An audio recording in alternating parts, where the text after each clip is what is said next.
వి gold trusted gold buyers తాకట్టులో ఉన్న బంగారాన్ని విడిపించి ఈ రోజు ఉన్న మార్కెట్ ధరకే కొనబడును.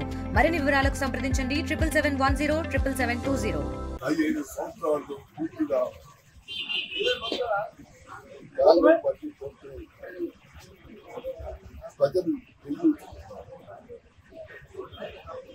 కాంగ్రెస్ పార్టీ ఓట్ చేశాము. ఈ రాష్ట్రంలో కాంగ్రెస్ పార్టీ వచ్చిన ప్రభుత్వం తర్వాత ఎక్కడ అనేకమైనటువంటి అబద్ధాలు గదిని మక్కచ్చి కార్యక్రమం చేస్తా ఉన్నారు. కాంగ్రెస్ పార్టీ నాయకులు ముఖ్యమంత్రితో సహా 15 సంవత్సరాలు అయిన తర్వాత ప్రజలు ఇప్పుడు ఆలోచన చేస్తా ఉన్నారు. మేము ఎందుకు కాంగ్రెస్ పార్టీ ఓట్ చేశాము, ఎందుకు ఈ దృష్టి వచ్చిందని అనుకుంటున్నారు. బీఆర్ పార్టీ ప్రభుత్వంలో ఏ హామీ ఇచ్చినా అది నెరవేర్తా ఉంది. కానీ అనేక హామీలు ఇచ్చినా కూడా ఒక్కటి కూడా నెరవేర్చలేదు ఈనాటి తెలంగాణ. వారు గ్యారెంటీ ఏమైపోయాయి.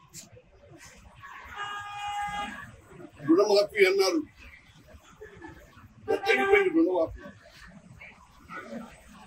పేద ప్రజలకి బడుగు బలిగిన వర్గాలకి అనేక సంక్షేమ కార్యక్రమం చేస్తా ఉన్నారు.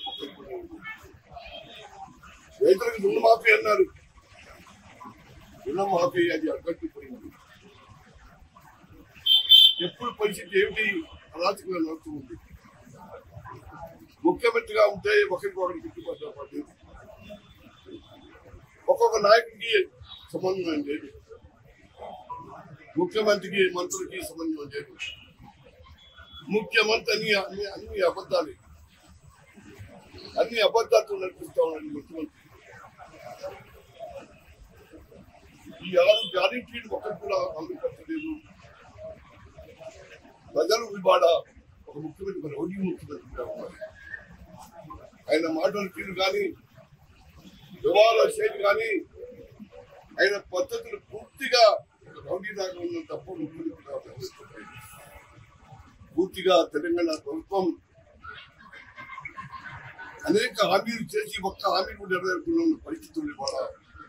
ఎందుకు ఈ ప్రభుత్వానికి ఓటేసాము, ఈ పార్టీకి ఎందుకు వచ్చాము?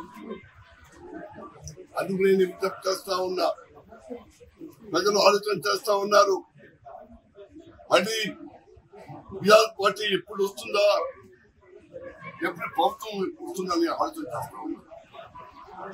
కానీ దీనికి పూర్తిగా ప్రజలు గ్రహించుకుంటున్నారు. రైతులు రుణమాఫీ లేదు, విద్యార్థులు ఆందోళన చేస్తా ఉన్నారు. ఎక్కడ చూసినా అరాచకం, ఆశిత పక్షపాతం. అందుకు నేను తీవ్రంగా ఖండిస్తా ఉన్నాను.